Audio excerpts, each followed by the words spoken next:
ভগবান বিষ্ণু, যিনি হলেন পালনকর্তা এবং যার নাম করলেই সমস্ত সংকট থেকে মুক্তি পাওয়া যায়। তবে আমাদের প্রাত্যহিক জীবনে এই সংকট বা সমস্যা সবসময় কিন্তু এক হয় না। হয় অর্থের সংকট, না হয় রোগের সংকট, কিংবা আহারের সংকট, কিংবা কর্মের বা কাজের সংকট।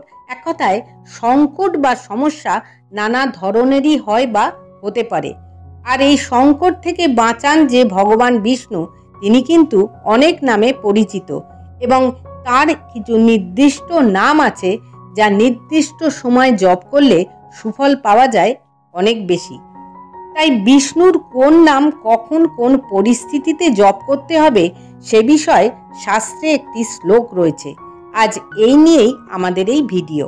এই ভিডিওতে আমরা অর্থসহ জানব ভগবান বিষ্ণুর সেই ষোড়শ অর্থাৎ 16টি নাম, যা কোন পরিস্থিতিতে বা কোন সময় আমরা তাকে সেই নামে স্মরণ করব বা তার নাম জপ করব। প্রথমে আমরা ষোড়শ নাম স্তোত্রটি পাঠ করছি, পরে একে একে শ্লোকের অর্থ আলোচনা করব। তাহলে এবার আমরা পাঠ করছি ভগবান বিষ্ণুর সেই ষোড়শ নাম স্তোত্রটি।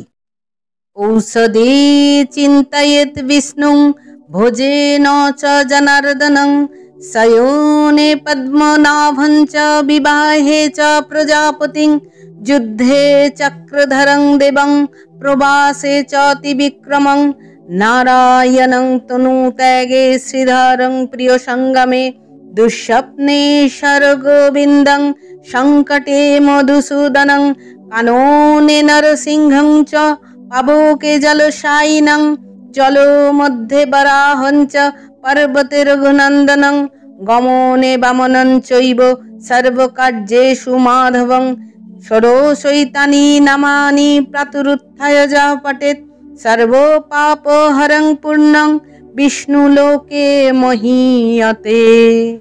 এবারে আমরা এই শ্লোকটির বা স্তোত্রটির অর্থ আলোচনা করছি। ঔষধে চিন্তয়েৎ বিষ্ণু ভোজেন চ জনার্দনং, অর্থাৎ ওষুধ খাওয়ার সময় বিষ্ণুর নাম এবং অন্ন গ্রহণ করার সময় বা খাবার সময় জনার্দন এই নামে ভগবান বিষ্ণুকে স্মরণ করা উচিত।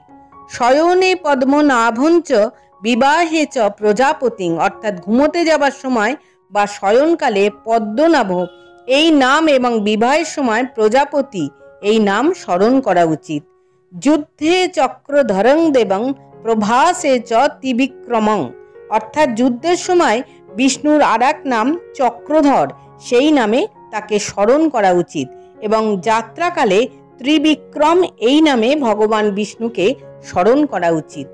নারায়ণং তনু ত্যাগে শ্রীধরং প্রিয় সঙ্গমে, অর্থাৎ দেহ ত্যাগের সময়কালে নারায়ণ নাম উচ্চারণ করা উচিত বা স্মরণ করা উচিত এবং স্ত্রীর সঙ্গে শ্রীধর নাম জপ করা উচিত।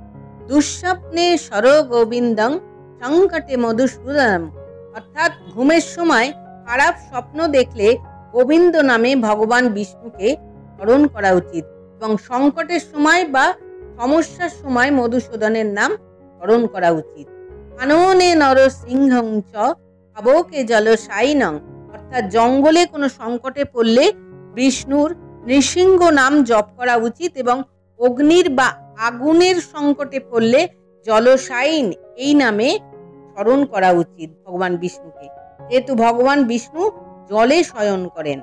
জল মধ্যে বরাহঞ্চ পর্বতে রঘুনন্দনং, জলে কোনো সংকটে পড়লে বরাহ নাম স্মরণ করা বা জপ করা উচিত, কারণ এই বরাহ অবতারের মাধ্যমেই ভগবান বিষ্ণু পৃথিবীকে জল থেকে বাইরে বার করেছিলেন। এবং পাহাড়ে কোনো সংকটে বা সমস্যায় পড়লে রঘুনন্দন এই নামে স্মরণ করা উচিত।